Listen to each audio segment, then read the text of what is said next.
बिस्मिल्लाहिर्रहमानिर्रहीम, अस्सलाम वालेकुम। स्टूडेंट्स, लास्ट टाइम हम लोगों ने चैप्टर 2 जो है वो बायोलॉजिकल मॉलिक्यूल का स्टार्ट किया हुआ था। हम लोगों ने लास्ट लेक्चर में प्रोटीन्स जो है वो डिस्कस किया था, ठीक है, और उसके जो रिलेटेड इंपॉर्टेंट एमसीक्यूज बनते थे वो हमने डिस्कस किए थे, ठीक हो गया। उसमें हमने उसकी टाइप्स देखी थी और प्राइमरी, सेकेंडरी, टर्शियरी, और उसमें एग्जांपल्स देखी।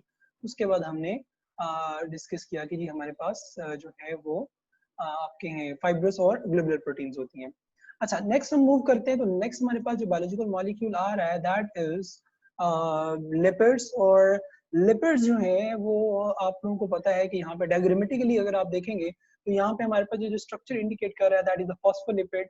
इसी तरह यहाँ पे ये जो स्ट्रक्चर्स इंडिकेट हो रहे हैं ये हमारे पास क्या होते हैं कि एक्चुअल में ये जो है ये ड्यूडिनम है, ठीक हो गया, और ये पेंक्रियाज है, और पेंक्रियाज से क्या आ रहा है, पेंक्रियाटिक लाइपेज जो है वो आ रहा है, ठीक हो गया।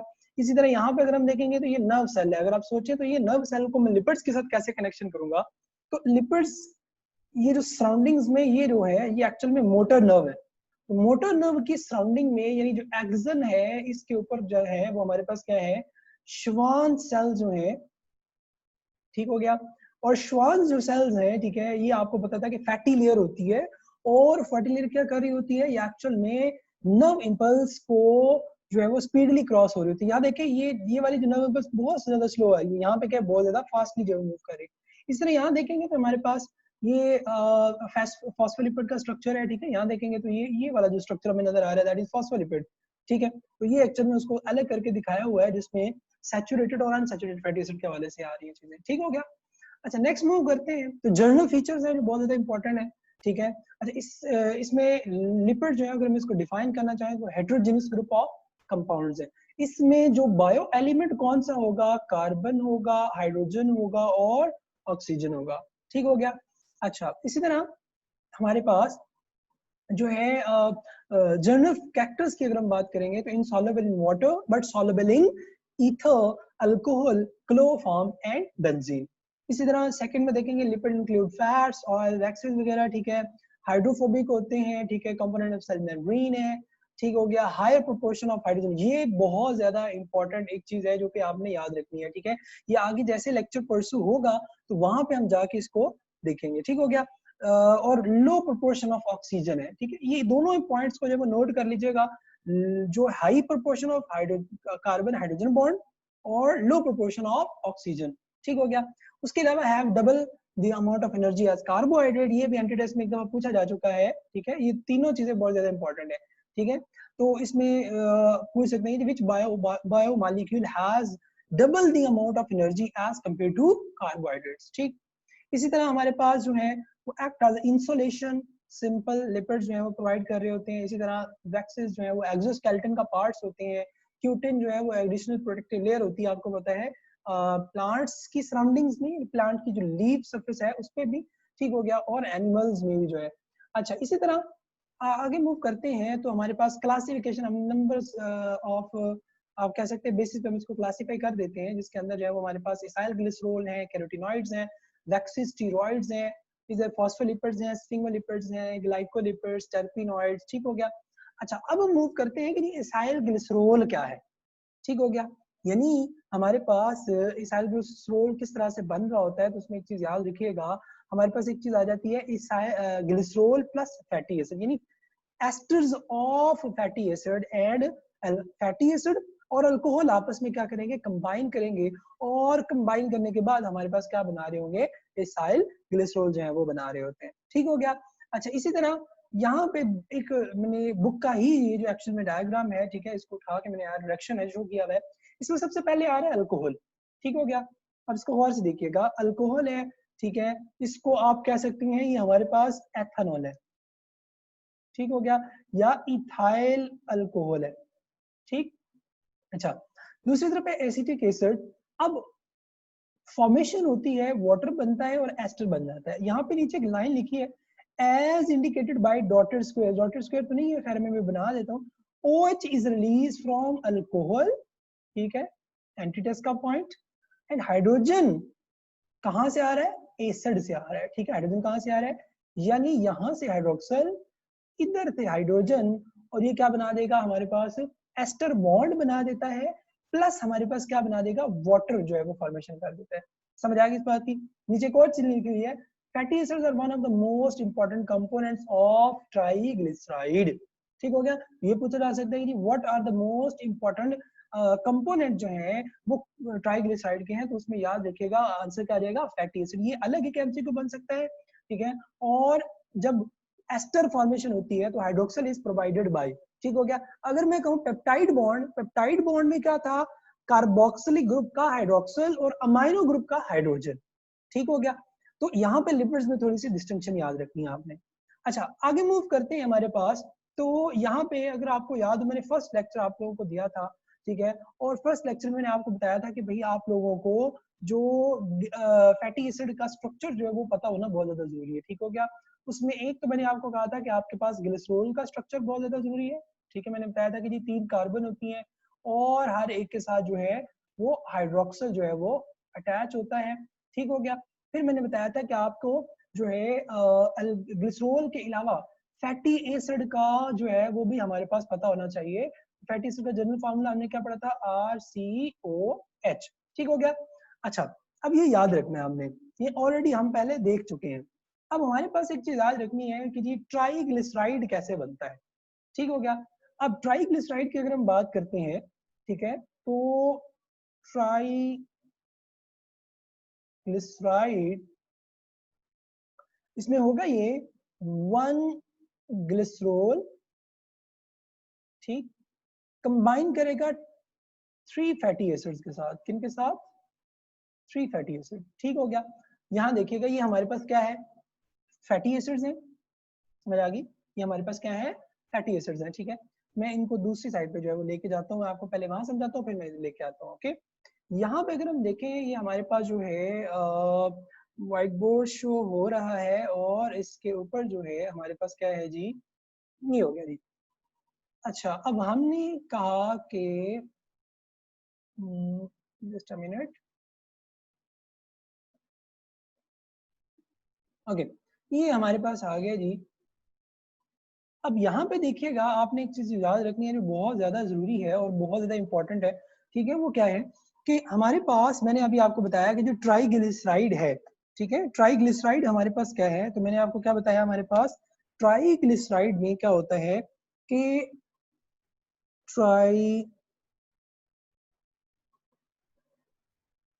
ट्राइग्लिसराइड, ठीक हो गया।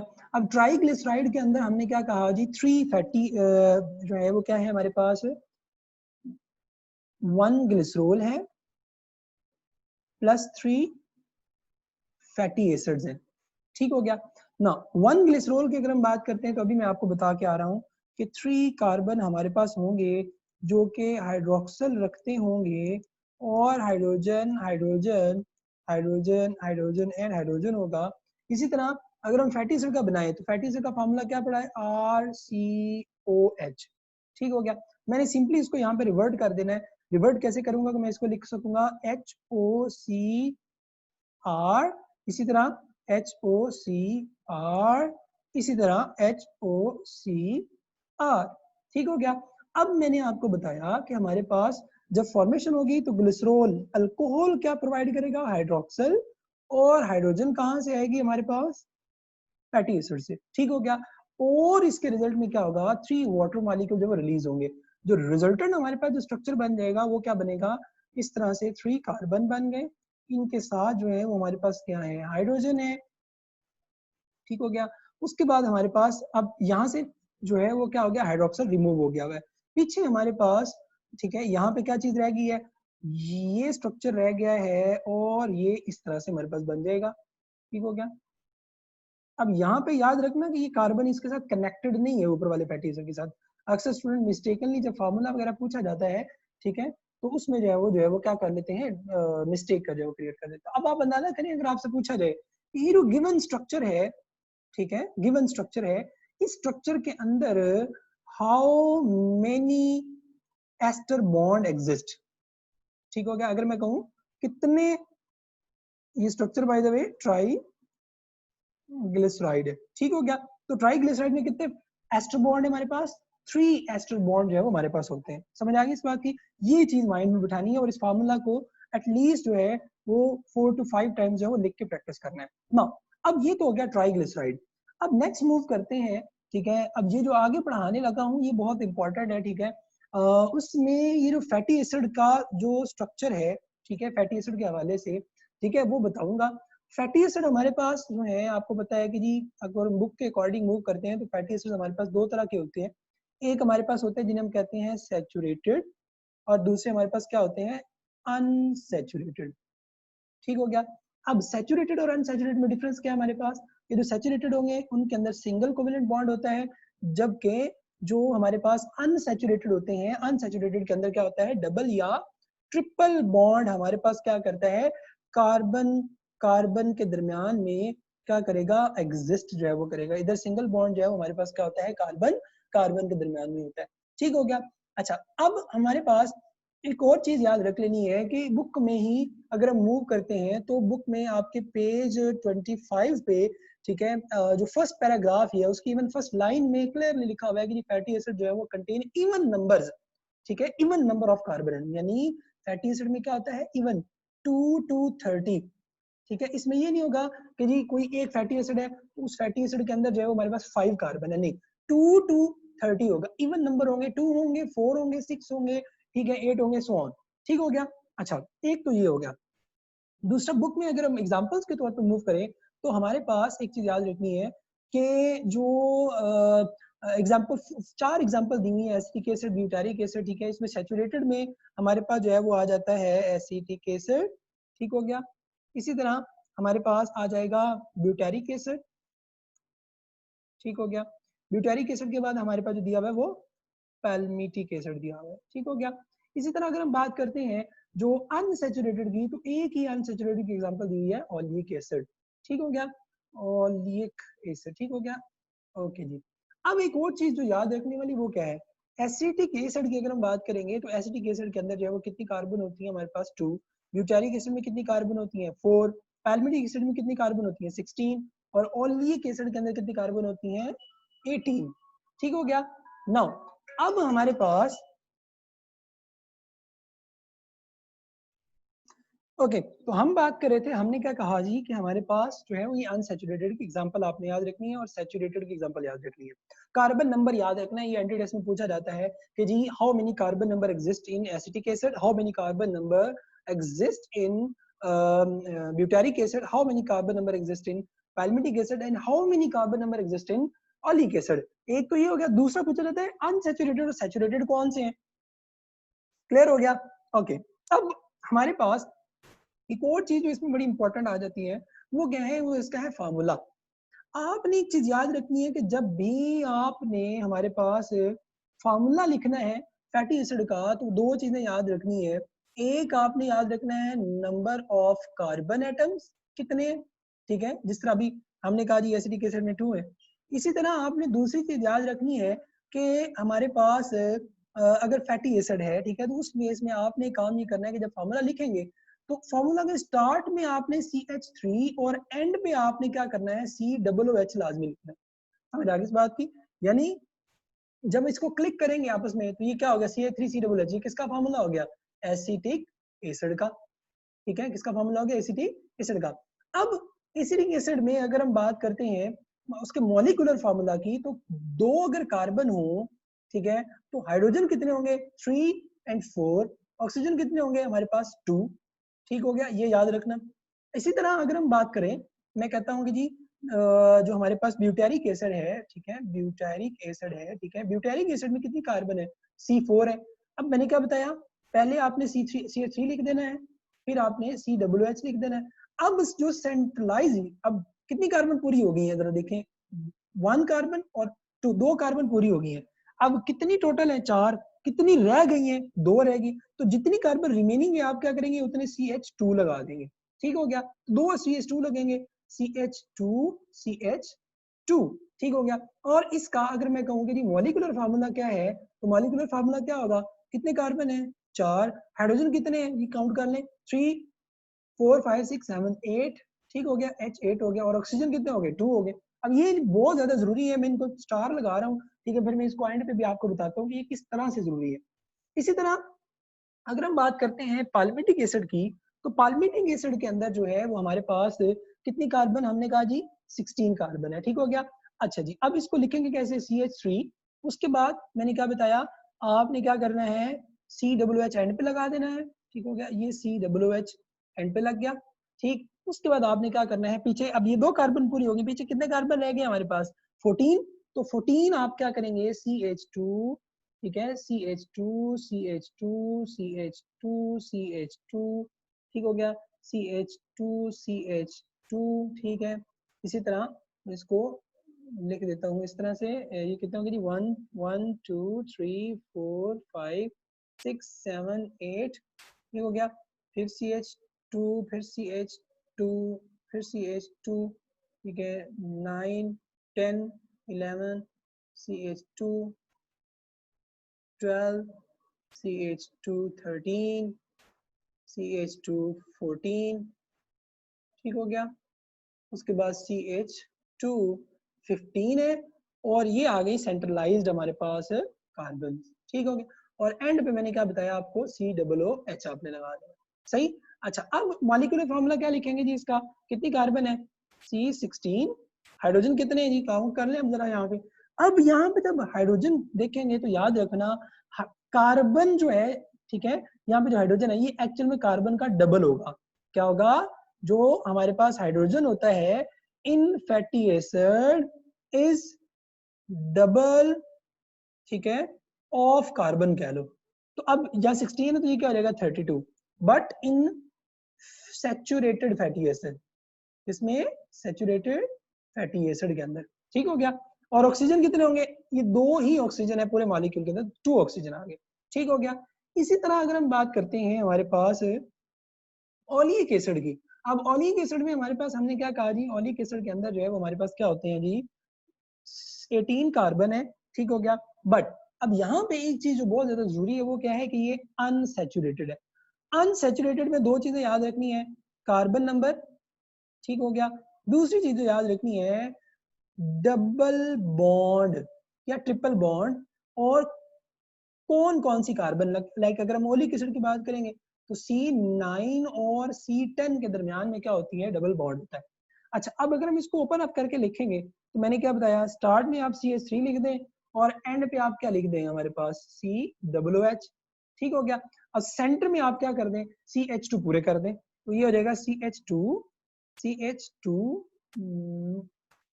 CH2 CH2 CH2 CH2 हो गया, ठीक है। इसी तरह इसको अगर हम कंटिन्यू रखेंगे तो ये हमारे पास, अब एक काम याद रखना है आपने, 1 2 3 4 5 6 7 8 9 और 10। अब यहाँ पे आना है डबल बॉन्ड, तो इसका मतलब है कि अब कार्बन जो है वो 4 बॉन्ड मैक्सिमम बनाती है, तो 2 ये 3 4 और 5, यानी इसका मतलब यहाँ से एक एक इसको हाइड्रोजन क्या करनी पड़ेगी, रिमूव करनी पड़ेगी। तो अब क्या होगा कि एक हाइड्रोजन जब ये रिमूव करेगा तो सिंपली यहाँ पे एक एक हाइड्रोजन जो है वो, यानी क्या होगी, 2 हाइड्रोजन माइनस हो गए, ठीक। अच्छा, उसके बाद क्या आ जाएगा, CH2 CH2, ठीक हो गया, 11 12 देन CH2 CH2 13 है, 14 है। उसके बाद CH2 15 हो गया, CH2 16 हो गया, CH2 17 हो गया, और ये हो गया जी आपका 18। तो कार्बन 9 और 10 किसके दरमियान में, शाबाश, कार्बन 9 और 10 के दरमियान में डबल बॉन्ड है। अब अगर हम इसका मॉलिक्यूलर फार्मूला लिखेंगे, शाबाश, तो फार्मूला क्या लिखेंगे, इसका डबल कर देंगे इसको, ठीक है। तो डबल क्या हो जाएगा हमारे पास, ठीक है, डबल क्या हो जाएगा, C18 है तो हाइड्रोजन क्या होंगे, डबल। अब डबल कितने होते हैं हाइड्रोजन, 36। अब यहाँ 36 नहीं होगा क्योंकि यहाँ पे हाइड्रोजन कितने हो गए, माइनस हो गए, ठीक हो गया। तो 34, तो हाइड्रोजन कितने हो जाएंगे 34, और ऑक्सीजन कितने 2। अब जो मैं आपको शुरू से एक चीज समझाना चाह रहा हूँ जो आपने याद रखनी है वो क्या है, हर फैटी एसिड के अंदर जो ऑक्सीजन है वो हमारे पास क्या आ रही है, 2 2 ही आ रही है। इसका मतलब क्या है कि जो हमारे पास फैटी एसिड होते हैं, अगर आपको एमसीक्यू पूछ लेता है, एमसीक्यू क्या है जी, इन फैटी एसिड्स, ठीक है, which bio element is remain ठीक है, विच बायो एलिमेंट रिमेन कांस्टेंट। हाँ जी, और ऑप्शन हो हमारे पास आपका जी हाइड्रोजन हो, बीटा हो कार्बन, चार्ली हो ऑक्सीजन, डेल्टा हो हमारे पास ऑल, तो आंसर क्या होगा हमारे पास ऑक्सीजन, क्योंकि हर में दो ही रहने हैं। समझ आ गई इस बात की, ये याद रखना है। ठीक हो गया।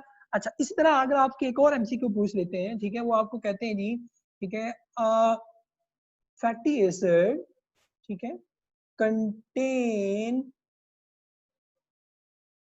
10 कार्बन्स, ठीक हो गया, and 2 double bonds between carbon 2 and carbon 3 and carbon 7 and carbon 8, what will be the molecular formula for this fatty acid? ठीक है जी, क्या होना चाहिए जी, बताएं जरा, सोचें जरा इसको। ठीक है, इसको अब आपने सॉल्व करना है।